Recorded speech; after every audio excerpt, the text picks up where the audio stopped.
第一次見到美芬咧，就係喺06年我得到10大傑出青年嘅時候，頒獎禮咧就認識佢。跟住之後咧就多咗好多機會合作，譬如一齊出去做社會服務啊，一齊出去咧推動好多活動咁樣。咁我就覺得呢個師姐咧係一個好能幹、實事求是、好醒目，特別係獨立思考咧就好識諗嘢、好識講嘢。咁我一路合作嘅時候都覺得佢今次話參選，我覺得值得支持，值得向大家推介。美芬咧肯定係一個勝任嘅候選人。各位朋友，我係啲人成日都話我係呢個0分老師嘅呂宇俊，因為我曾經會考0分，喺06年咧成為咗10大傑出青年，而家咧仲係一位老師。我識阿美芬咧，就第一個印象覺得佢好醒，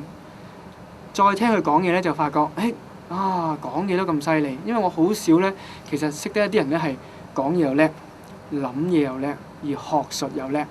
咁後來一路同佢傾好多其實關於法律嘅問題啦，我自己個節目又訪問過佢，咁佢對於法律特別係內地嘅法律咧，實在認識好深。咁我覺得如果佢一個咁專業嘅人入到去議會咧，肯定係幫到群眾，係將我哋嘅聲音咧帶入議會。今次參選咧，好多人都話變，好多人都話要啲新嘅面孔。咁但係我哋要啲乜嘢新嘅面孔咧？我覺得美芬肯定係我哋想要嘅，一個識講嘢，一個有學識，一個願意為市民發聲嘅，我覺得美芬就係嗰個人選。